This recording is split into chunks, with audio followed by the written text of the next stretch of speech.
тийм.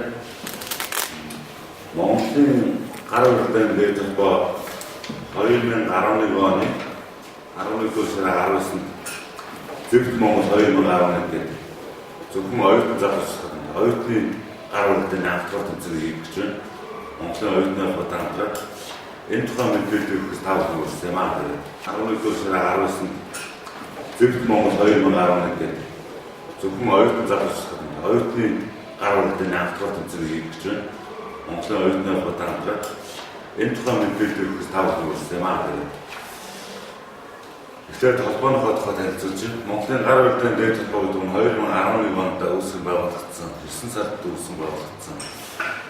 Тэгээ анхныхаа уралдааны тэмцээнийг Монголын одоо шинэ үед бол бас оюутан залуучуудад тэмцээн байгуулах шийдэл ингээд оюутны холбоотой хамтран ажиллаж байна. Манай энэ холбооны зүйлс нэмэн оюутан залуучдын зүйлсээс өөрөөр баяртай. Тэгэхээр яагаад заавал оюутан залуучуудыг сонирхож чинь гэдэг маань өөрөө хүргээ агуулгатай болж байна. Тэгэхээр оюутан бид бол бүгдийг чадагч, бүгдийг мэдлэгт шандас үлцгээс гадна за бие хүчний хөгжил, заамын сэтгэл, бие махбодын хүчлээс зэрэг хөгжүүлж өстой залхам болов гэж би боддог. Тэр чухалаараа Монголын оюутнууд баяр хөөр ажиллагааг хамтран дэмжиж ажиллаж байна.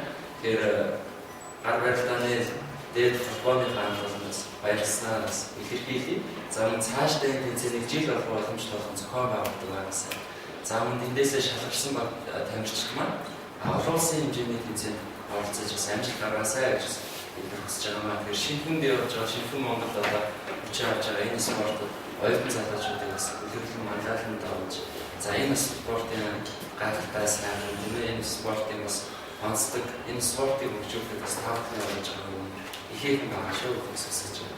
За мөн энэ дээр зөвшөөрөл ашиглуулжтэй үнэхээр Монгол улсад Улаанбаатар зөвлөл ажиллагаа болж байгаа дэс спортын оюутан залуучуудад оролцох нь бол нээлттэй байгаа. Нэгсэндээ 11 сарын 18-ны 4 цаг спортын дугаартны хэвлэлийн хөнгөн бүртгэлэн явагдана. Тэгэн дээр ерөөсөө зоондоо байгаа нэгсэндээ техникийн зөвлөлт. Тэгэхээр энэ арга хэмжээгээр тавх ирээд оролцоорой оюутан залуучууд бас уриалж байна. За яг манай оюутнууд юу гэж нэхэр заавал бие тамирын оюутнууд ч юм уу тамирын сургалтад явж байгаа юм байна. Энэ бол бас нэг талаараа өрөөсгөл байна. Өөрсдөө одоо гартаа биртаа, шундаа биртаа, сэтгэл санаандаа тэнхээтэй залуучууд бас тэрхүү тэмцээнээс оролцоорой гэж хамтарч ажиллагаа цаашдаа энэ спортыг хөгжүүлэхэд бас энэ нартай хамтарч яваарай гэж уриалж хамаа оюутнууд хүмүүсээс хамтарч ажиллагаа төвөөрөг сэтгэл хангалуун байна гэсэн хандаа. Юуны бол энэ тэмцээнийг маань ивент хийж байгаа хамтлагуудаа маш их баярлалаа. Тэгээд оюутны холбоонд маш их баярлж байна.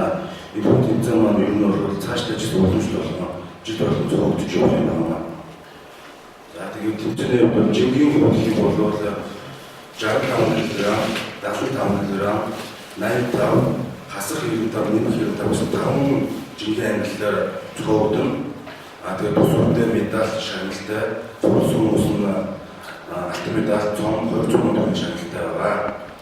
Мөнгөн медаль 2 дорсон тамирчин бол мөнгөн медаль 150 мянган төгрөг шагналтай өргөмжлөл мөн 3 дорсон тамирчин бол гурван медаль өргөмжлөл 100 төгрөгийн шагналтай байгаа.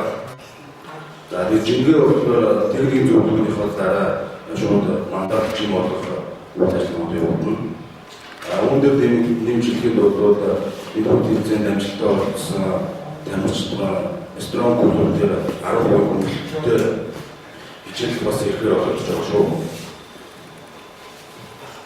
За тэгээд бид одоо энэ тэмцээнийг хийх ясгаад цаашдаа зөндөө төлөвлөсөн зүйл байна.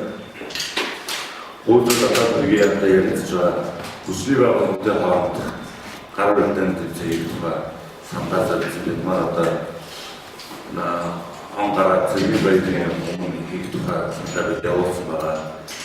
Өөрөөр дотоод иргэн зүйлээр шийдвэр байсан гэж. Одоо бол самбазар